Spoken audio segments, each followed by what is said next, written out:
The global pandemic has changed wine marketing forever, and the old ways of reaching the trade aren't as efficient or effective as they once were. If you're a producer or region looking to reach more people with less effort and have been affected by travel restrictions and uncertainty, register for one of my upcoming free wine marketing digital roundtables at interpretingwine.com/roundtable.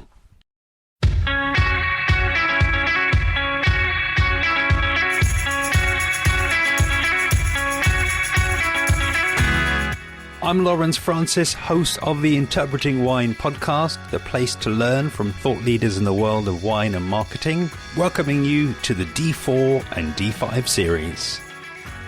Across these 2 episodes, I'll be exploring the D4 and D5 diploma units in the company of Lauren Denier of the WSET. Broadly, these episodes cover exam format, past wines, examiners' comments, theory questions, and examples of methods of production, style and quality.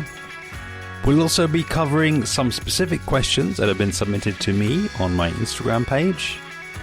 And if you or anybody you know is sitting the D4 sparkling exam anytime soon, I'm sure you're going to learn a lot from Lauren today. Enjoy. I feel like when I did speak to you last, it was quite early on in my WSET school career. So I've been there now for over 4.5 years. So time flies. I'm teaching more now. So I'm teaching a lot of diploma, particularly, these D4 sparkling wine, D5 fortified wine, Spain, Portugal, elements of France as well. So getting a few more regions and countries under my belt, which is great.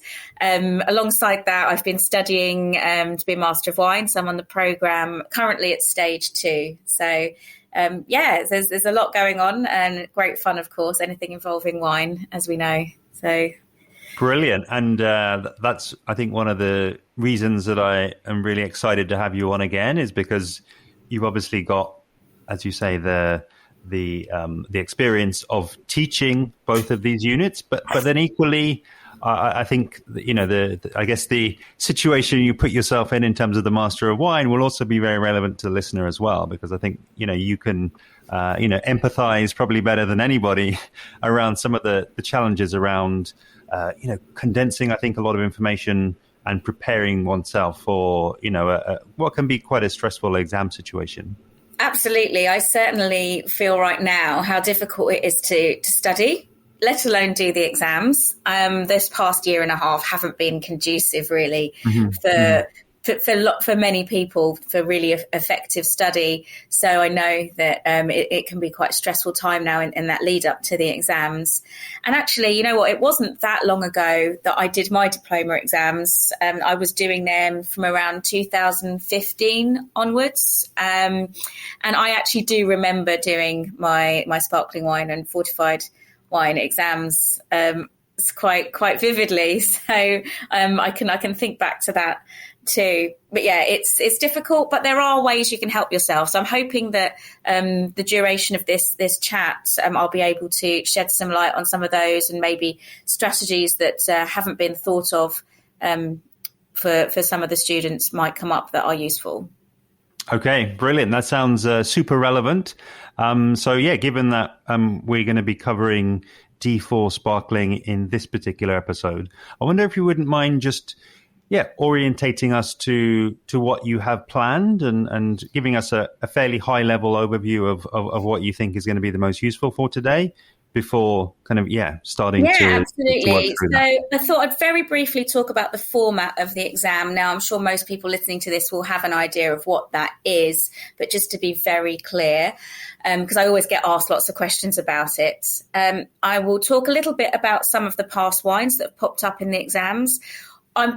Just to make this very, very clear, I do not work for WSET Awards. I don't know what the wines are going to be. So my guess is as good as anyone else's, but it's always good to see what's come up in the past, just to maybe have an idea of what could be in store.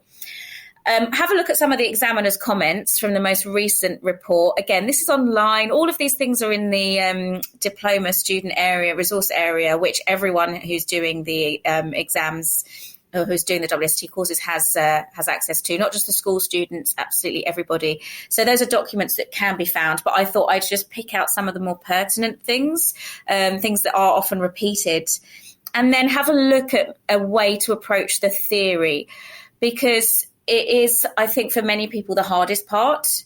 So it's quite good to kind of have an idea of how to approach it and make sure you're not making some of those errors that happen. Then have a look at how the theory knowledge can support the tasting, because for D4 and D5 in particular, you do need to understand the methods of production. If you don't understand the methods of production, well, you're not going to do very well in the theory exam, because there's bound to be a question about it somewhere.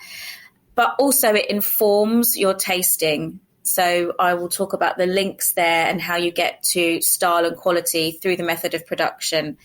And then I'll just pick out a few examples of things that I've noted from my own experience and from teaching, where there have been a few misconceptions maybe, or pitfalls, and look at how to get around those. Okay, I'm sure everyone is eager to hear, and I'm sure anybody who's listening to this will be looking forward to hearing what you have to share. So whenever you're ready, okay, please, great. Make a start on that first part. And if you have any questions, Lawrence, if there's anything isn't clear, do let me know. So don't worry, I'll be asking as well. Everything, I've forgotten anything. So the format of the exam, first off. So D4, so that's our sparkling wine exam. It is an hour and a half exam. So the questions and the tasting part, so the theory and the tasting are separate, but you sit the whole paper, you do everything in one sitting. So you have 3 wines to taste, and you have a theory paper with questions that add up to 100. Now, really, the theory paper has been designed to be done in 45 minutes, and the tasting has been designed to do in 45 minutes. So it would be 15 minutes per wine, roughly, and then you spend 45 minutes doing the theory. You can do them in any order. So you can start with your theory and then move to do the sparkling tasting. What I would say, though, is with sparkling wine, they're poured chilled. So this is the only exam where you get chilled wines.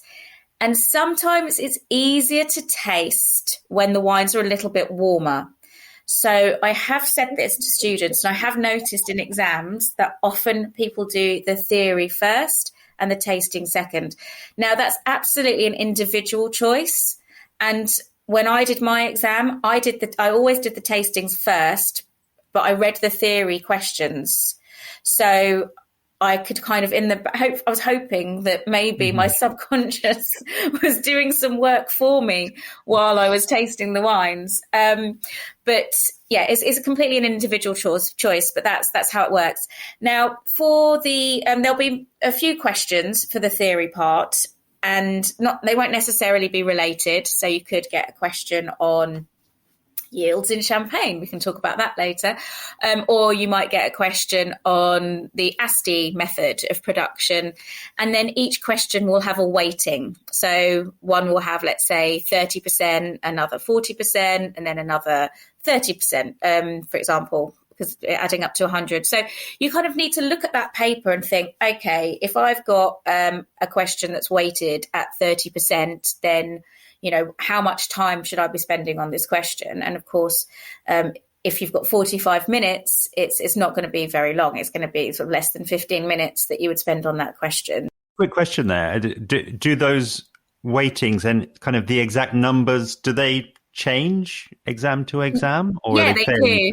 They do. Yeah. The questions change from exam to exam, and the weightings are a very good indicator of a couple of things. Well, A, the amount of time you should be spending on the question, and B, the amount of detail you need to give. Because if you've got describe this and you've got 10%, then you're going to describe a couple of things. Whereas if you've got a higher weighting, you'll need to go into more detail. So if you've got a question about Carver and that's like your favorite thing in the world, you know everything about it, if there's only 10% weighting, you need to be very strict with how much time and not write everything you know and explain every little detail if that's what's being asked to do, because it's just going to be a waste of time and you're going to lose time on questions later down the line. So stick to those weightings like your life depends on it, because time management is, and I was reading about this in one of the examiner's reports. It said it was quite strict about timing. And let me just find it, because I thought it was quite enlightening. So they say, however, time management is a key aspect of good exam technique and can be as important as technical wine knowledge. So imagine you spent all this time knowing everything about everything, and then you muck your time up, you can fail. So I do get people asking me, they failed an exam and they say they learned everything. How did they fail? Well, I'll talk about why they may well have failed. So timing is very, very important. So the questions can be anything, and so that's why you need to have read and understood as much as you possibly can from the book that is online. So an online D4 book, it's in the in that diploma student resource area, and nothing is off limits. So read everything. So that's the theory part of the exam, and I'll talk about some of the command verbs that are used, because again, actually understanding how to answer the question is also incredibly important.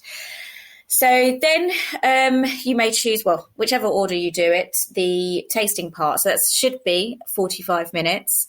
You've got 3 wines, and sometimes they will have an additional question about the wine. So I'll come to that in just a moment, because that was something that happened last October. There was an issue around that. But they have, so there'll be the 3 wines, wine 1, 2, 3. They can be anything. There's no link, no necessary link. Anyway, I won't rule that out. Don't expect a link is what I'm saying. And if there is one, then maybe there'll be a question about them. But it's not like D3 where there are specific links. They could be anything. So then you use the SAT. Well, you can't take the SAT and the systematic approach to tasting in with you in the exam. Okay, that's not allowed. So you have to know that off by heart. And that should be relatively easy to do. It's not too dissimilar to the one at level 3. And also it will have been used hopefully quite a few times in the lead up to the exam. And then you have your marks for each part. So you've got your 2 marks for the appearance. You've got the 6 marks for the nose, depending on tannins or not, 10 to 12 for the palate, 6 for the quality conclusion, and then 3 for the suitability for aging. And then you have some extra marks, because the paper will add up to 100. So there'll be some extra marks available for questions such as, what's the grape variety? Give you a reason why. What's the method of production? Give you a reason why. What's the region? Give you a reason why. It's usually along those lines. So that's why it's quite important in some respects to be able to identify the wine. But I would say more importantly than that, you need to understand the methods of production, because if you get the wine wrong, you've still got lots and lots of marks from the rest of the tasting note that you've created. And I would say what you really need to focus on is the quality assessment, which I can talk about in a bit, because there's loads of marks available there. And so really tasting is a part that I think people get very upset when they get a wine wrong. But in fact, if they were to look at their note, often they probably would have passed, because of the putting down the right range of aromas, flavours, and being able to identify things like high acidity, the body of the wine, and formulating a good quality assessment. Yeah, I mean, just the thing that comes to mind is that I guess, in that sort of those moments after the exam, there's very little that you can be sort of so concrete about when you're sort of talking with your friends. The only thing you can be really so concrete about is it this wine or not? And maybe that's a little bit of a it's maybe a route to go down that maybe doesn't actually reflect how well you may or may not have done in the exam. As you say, that there's a lot more components, a lot more points really on offer than for just identifying the exact wine. Well, this is it. And it doesn't stop there either. As a Master of Wine student, it's much more important to write sensible things about the wine and come up with some good deductions rather than be like, oh, I know that it's this, so great. No, if you do, wonderful. And if you can describe why, fine. But it is not enough to know the wine. And in many cases, what happens is you think you know the wine. And so you write a note on the wine you think it is, and then it's something else. And you've written a lot of rubbish. But It's not relevant, Yeah. So, I mean, also in D4 and D5, you have only a limited selection of wines, actually. They are, and if I have just a quick, brief look back at some of the wines that they've had in the D4 exams in the past. So, okay, Sparkling Shiraz came up in June. Now, that is a gift in an exam because the only two red sparkling wines that will ever come up in the diploma exam are either Sparkling Shiraz or Lambrusco. And in fact, when that has, in an examiner's report, it did mention that 2 students out of the whole cohort identified the wines as something other than Sparkling Shiraz and Lambrusco, which is madness. Because one thing you need to do is to look at the specification and know what wines are and are not on the specification. So it's not going to be a random Cabernet Franc from the Loire, So Sparkling Shiraz. If a red sparkling wine comes up in your exam, it's either one or the other, and they are very different in the way that they smell, in the way that they look, in their structure. So I'm not going to go on and on about that. That should be very clear to most students. And if they're not sure what the differences are, I'd urge them to have a look at the materials and see, because for example, one smells and tastes like Shiraz and has got black fruit characteristics and velvety tannins, and another one has got more sort of confected red fruit and has quite grippy tannins and very, very sort of pinky appearance. So there's just a few tips there. And then, so another one that came up was Vouvray. I think people forget about Vouvray, but actually at the end of the day, if you'd said, if you described it correctly and then said, I don't know, it was a Cremant, that would have been fine. You would have given good reasons, I'm sure. A Cava comes up quite a bit, or Cava type wines. So we think about the sparkling wines from Penedès, because then this is where your theory knowledge needs to come into play. If you're getting a high quality wine that is potentially a Cava, could be Corpinat, so don't rule that out. Prosecco's come up quite a few times, and a lot of traditional method sparkling wines, not from Champagne, although Champagne has come up 4 times over the last 5 exams. So, and I say 4 times, it hasn't come up like one. There was one where it came up twice, for example. They're not shy of putting in a vintage. That's happened a couple of times, but it's not usually an old vintage. So 2012, for example, has popped up twice now in the last couple of years. So, you can see a bit of a pattern. I wouldn't like to predict what's going to happen next, but you can see the kind of wines that come up. So we've got a Sect has come up, a Lambrusco has come up, and a rosé Champagne. Yeah. So you can kind of see, and I think Anasti's come up as well. So you can see that these are quite different styles and therefore they taste different. And then you can make sensible deductions around what the wines might be. But you need to have the knowledge of their existence in the first place. As you can see, we've got all these different styles of wines, but actually they're quite limited in that you have the Asti made using the Asti method. So you're always going to have low alcohol and sugar, this sweet wine. And then it's Moscato, so it's going to have all those characteristics that you'd expect. It's just the different quality levels. We'll talk about quality assessment in just a moment. And then there's quite a lot of traditional method sparkling wines that have appeared. And one of the key things there is that the examiners really want to test that you understand whether it's traditional method or not.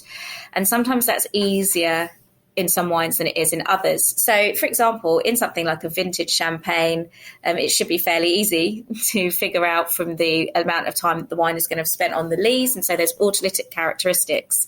But with a cava, which the minimum requirement is 9 months on the lees, that's going to be a little bit difficult. So what they don't want you to do is to imagine autolysis where there is none. That's where your marks will be capped. So if you have a Prosecco and you start going on about all these doughy, bready notes, you're going to be in trouble. But, you know, with a cava, getting that confused maybe with the Prosecco is not such an issue where you don't have autolysis. But you can kind of work it out by the fact that if you've got something that isn't very aromatic. So if you've got a wine in front of you, it's lacking those kind of floral, aromatic characteristics, overt fruit that you might get from something like a Prosecco, yet you haven't got autolysis. We've got to think to yourself, okay, well, the method of production may not be in line with a tank method, which is promoting fruity characteristics. So, you know, think about what other options there are. And maybe you might pick up the grape varieties and the characteristics of those. So, you know, your Charolais, your Periada, Macabau in a cava, and getting that slightly sort of herbal, smoky characteristic. So there are other little clues, but you kind of need to know your theory, don't you, in order to go down that route. And a lot of wines out there are produced to be like champagne. I mean, champagne's an incredibly popular wine, so you get champagne-alikes all over the world. You know, it's no coincidence that they're making a lot of wine with Pinot Noir and Chardonnay, that they're being made in the traditional method. You know, so if you do taste a wine and you think, okay, yeah, high acidity, you know, the quality level can be quite helpful to get to think about where you are with champagne. I mean, I'm not saying all champagnes are high quality, they're not, but a lot of them are. And then you've got, you know, the kind of characteristics you might get from Chardonnay and Pinot Noir, the autolysis. Yeah, I mean, most people would start thinking about champagne. I'd like to think you would think about champagne as a possibility, if that's kind of where the question is asking you to go. But if you put champagne and you put the reasons why, and for those and others I've already listed, then you're going to get a lot of marks, even if it happens to be a really top quality like Method Cap Classique, for example, or, you know, some an English sparkling wine. So, you know, it's it doesn't matter if you get the wine wrong. What you need to focus on really is assessing it correctly. And if you assess the wine correctly, so you've written down the aromas, the flavours, and all the palate stuff, then you should be able to write a good quality assessment. And the quality assessment is 6 marks overall. And I think that's a good amount of marks to really push you to either, you know, get to that pass, or move over that pass line into a merit, or equally up into a distinction. And, you know, the examiners say this is a really good opportunity.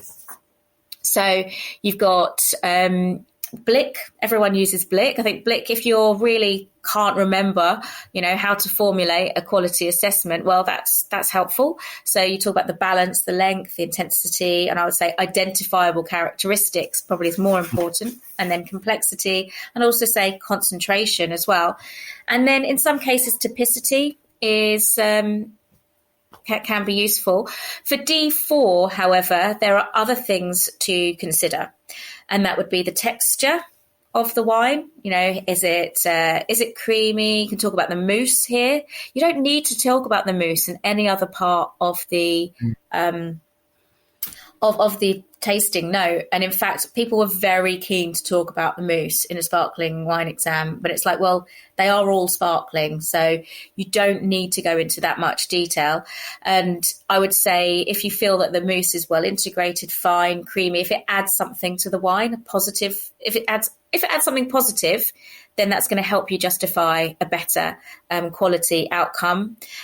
If it's negative, then equally it can do the go the other way. So, if you've got very aggressive mousse, maybe from a carbonated sparkling wine. And although we don't show carbonated sparkling wines in class, I do believe they're on the specification. They do exist, and it could appear, but very rarely have they come up.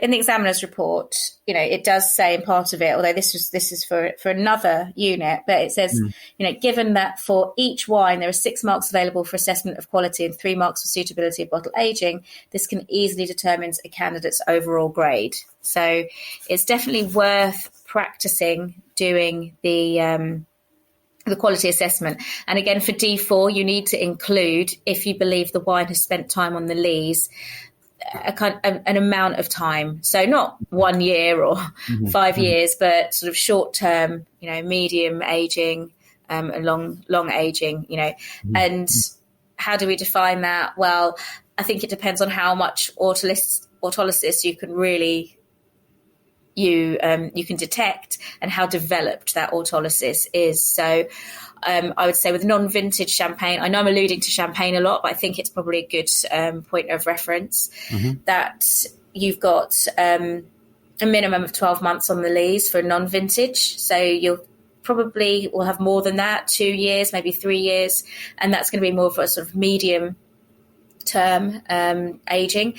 And that will result in your bready, doughy, biscuity notes. Where a wine has spent significantly more time on the lees, that's going to be long aging, and you should be picking up more sort of developed autolysis, so more of that kind of toasty, pastry, brioche, kind of more cooked, baked goods, if you see what I mean. So yeah, but at the end of the day, if you detect autolysis, that's great. And if you say it's spent extended time on the lees, I'm sure that's always a good word I use for a bit ambiguous, but I think it might do the job. So, there's those things to consider. With bottle aging, it's 3 marks, and it's, I think, very straightforward. It's either a yes, it is, why it is, and what's going to happen. And no, it isn't, why it isn't, what's going to happen. So a lot of sparkling wines are designed to be consumed in their youth. How many people do you know go to the shop, buy a bottle of sparkling wine and pop it in their cellar? They're bought to be drunk for a celebration. If you think about any entry level sparkling wine, it needs to be drunk in its youth. It won't have the structure to age, but more importantly, it is designed to be drunk before the fruit fades. So if you think about Asti, Prosecco, entry-level Carvers, most Cremants, Lambrusco, these are all designed to be drunk young. And then wines that are designed to age are going to be your high quality sort of premium traditional method wines usually. Of course, there may be the odd sect as well, and don't forget they can be made using the traditional method. And so therefore they're going to have incredible structure. They may already display a bit of tertiary, and they can go on to get even more complex. If you think about young vintage champagnes, for example, there has been the odd wine that's cropped up in the exams that's fully developed. So just bear that in mind. When I was reading it surprised me actually when I was reading the examiner's report, but they did say, look, if this has got lots of tertiary character and not much primary, you can argue that it isn't going to be suitable for further aging. So it's always well worth having that in the back of your mind, although I do think it's less relevant point for D4 sparkling wine than maybe for other units. I should have probably included this with the theory part before. So just going back to theory, there are set words that are used in the exam to word the exam questions. And it's well worth really taking note of those, because they're basically a set of instructions. So instead of looking at it as a question, think of it as telling you what to do. So you have verbs like describe, identify, explain. They're the main ones that I see a lot. So some of these are just using factual recall. So, if you're identifying something, you're thinking back to the book. What does it say about that? Okay. And then you put that as your answer. If they're asking you to describe something, again, that's generally more factual recall. But if they want you to describe and explain something, then you need to start linking. So you need to start going, okay, this is this because, or this does this, why? I'm explaining why it does it because of this. And you're needing to make logical links. So it's an application here. So have a look, see how many command verbs there are, because it could be that you kind of have a two-part question. It may be one question, but it may need to be answered in two parts.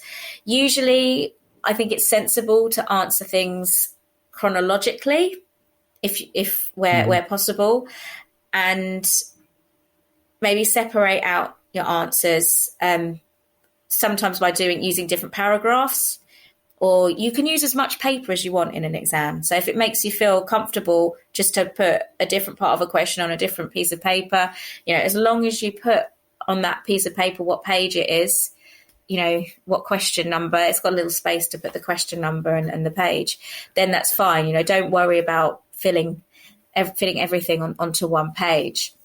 So yeah, look at those verbs. This all of this is in the in guidance and the theory guidance in the diploma student resource area. But I just wanted to point out that it's just so important to read the question and answer it as set. And I do think that a lot of students see a word or a topic and they get carried away and they don't actually answer the question. There are some questions that are a little bit more broad. So, for example, there was a question around New Zealand sparkling wine in last October. And look, New Zealand sparkling wine, there isn't, like if they were asking about French sparkling wine, you could go on and on and on all day. But New Zealand is not really known for its sparkling wine. Of course, there are sparkling wines produced there, but because there aren't so many, and I think the weighting was quite substantial, they were also insinuating really that they wanted you to answer about sort of things like lack of regulation and commercial potential and consumer awareness. So where you do have high weighting for a question about something that may seem like a small topic, you have to think about everything within that topic that is relevant to answer that question.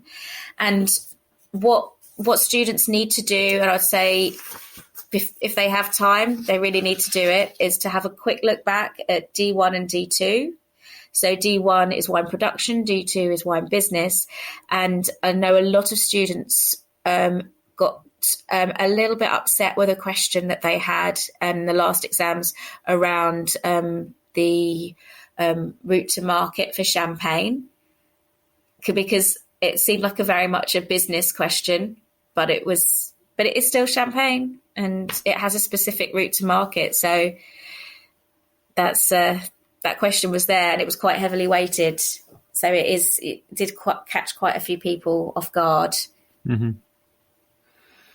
And I guess, just to drive home the point, it's again, the weighting, the relevance, and the verbs that are used in the question. These three things, and they are the three things that you mentioned there. And I guess it's maybe just have that moment in the exam, give yourself that intake of breath, just to get a sense, I guess, of where you're going with the answer, rather than necessarily diving in.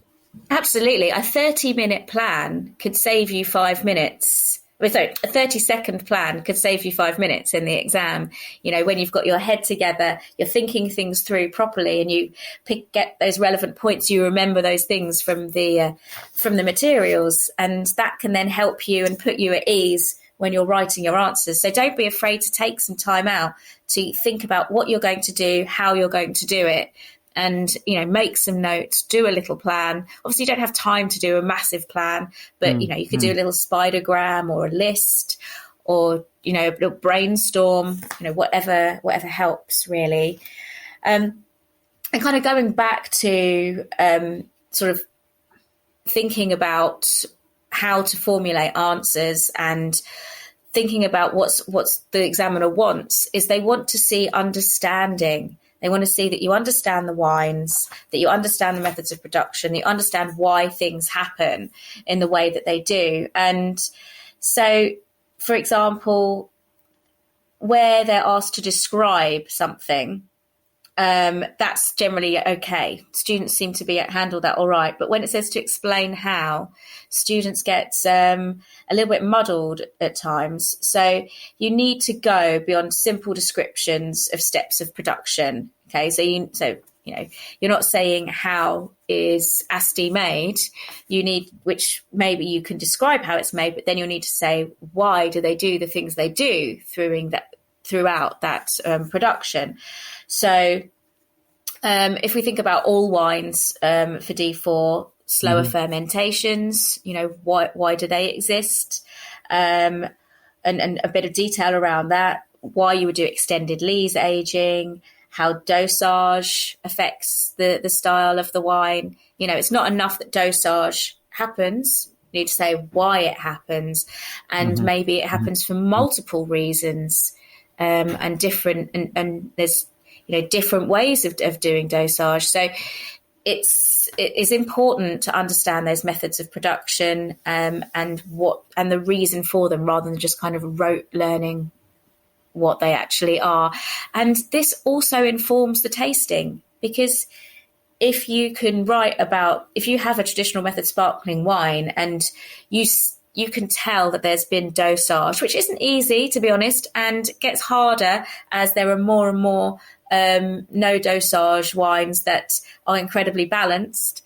But fundamentally, if you recognise that and you can see how it's made the wine balanced, or in some cases it's added sweetness, because that can happen for like your demi-secs, then that's something that you'd be writing about in a quality assessment, to discuss balance.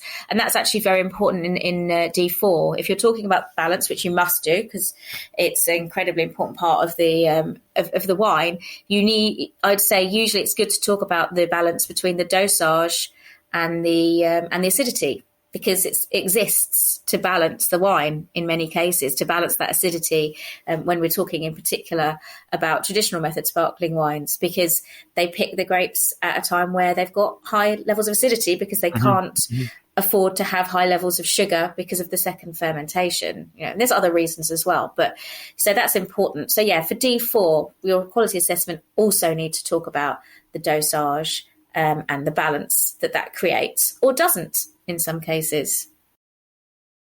That's amazing. I think that has really clarified so many things for me, and hopefully for many of the listeners out there. One really final question from me on D4 is actually one that came in from Instagram, and it was a question around the way in which yields are described, and maybe a little bit of confusion around how these tie together. And I think you've got an example from Champagne to sort of clarify, what students kind of need to know about yields, and how they should maybe approach, formulating their answers in questions that come up about yields. Okay, thank you, Lawrence. Well, yields is always a subject that I always avoid when doing any kind of, when I've got a question choice in master exam wine questions. But it is important, and it is something that needs to be understood. Although I do agree it's very confusing, because there's so many different metrics for yields. So we've got the hectolitres a hectare, which you're probably referring to, and that's the juice yield. So how much juice you get from the hectare. I'm going to use Champagne as an example because I think it's quite an interesting example, and it does actually relate to the quality and the style of the wine as well, which yields do, but some are more obvious than others. So in Champagne, we talk about yields in different ways because there is the hectolitres a hectare, but there's also the amount of kilograms of grapes per hectare you're allowed to pick or use for Champagne, and then there is the litres of juice produced from those kilograms of grapes that is permitted. There's lots of regulations, so I'll kind of go through those. So generally 66 hectolitres a hectare is the juice yield for somewhere like Champagne. That's actually quite a high yield, and that's the reason behind that is kind of alluded to it before, is that you don't want very concentrated wines in Champagne, and we still need, and they plant high density as well. So that's another metric that you can discuss, is how many plants per hectare there are. So about 8,000 plants per hectare is one of the regulations there. So that results in around 66 hectolitres a hectare, if that's how you're going to use, if that's what you're going to do. To put that into context, for a Grand Cru red wine in Burgundy, that's around 36 hectolitres a hectare. So there's quite a wide difference. You're looking for more concentration from a Grand Cru wine in Burgundy. So that's sort of in the vineyard. And then what the regulatory body in Champagne do is they set a limit to how many kilograms of grapes you can get from each hectare. So that will result in how much wine can be produced. And that is limited every year because there needs to always be demand for Champagne, okay, and quality as well. So for example, in 2021, this was raised because it went down a bit. Last year was a kind of a record low in terms of the yields for kilograms per hectare. But this year, it's gone up to 13,100 kilograms a hectare, but 10,000 of that is not reserve wines. So that results in around 382 million bottles. So just to put that into context. So, it's always been around the kind of 350 million bottles per year in Champagne. And so in order for that to happen, they need to have those set yields. So last year, for example, it was 8,000 kilograms a hectare. So that kind of equated to around 230 million bottles, I think, something like that. So that was a result of sales diminishing due to political things, the Gilets jaunes and then COVID. But then we drank more Champagne than was expected, and so during COVID. But this year 2021 has been a very difficult year in Champagne, with yields set to be lower anyway. So I'm going into too much detail, but the next thing to consider with Champagne and with others, so this is all applicable to other regions, and particularly in Europe there will be these restrictions. Outside of Europe, no, but there will be self-regulations for wineries because they want to produce high-quality wines. So in the winery, traditionally in Champagne, they've had presses that take 4,000 kilograms of grapes or a proportion of that. And what the aim there is, for every 4,000 kilograms of grapes, you get a specific amount of juice. So in Champagne, the first 2,050 litres is referred to as the cuvée. That's the highest quality juice. It's got the highest acid. It's delicate. So there's that. And then the 500 litres after that is the Thai. And then beyond that, you can't use that for Champagne. So that's how the litres per kilogram works for Champagne. And there will be the same thing if you go and speak to English sparkling wine producers. You can ask them, so how many litres per kilogram do you use, for example? And I think just the thing that again stands out for me in terms of that answer and those tips that you've given there is again, if a question does come up about yields, I think look for those command verbs. Be aware of what the question's asking. Look at the weighting again. And then I think, potentially suit your answer to that, because it sounds as though there are actually potentially many elements that can come into a question on yields. Yeah, absolutely. Use those clues to guide you as to how much you really need to put down and where you need to focus. This is it. Like, there are so many different yields for the different regions in Europe. So you'll have your set yields for Prosecco DOCG is different from Prosecco DOC.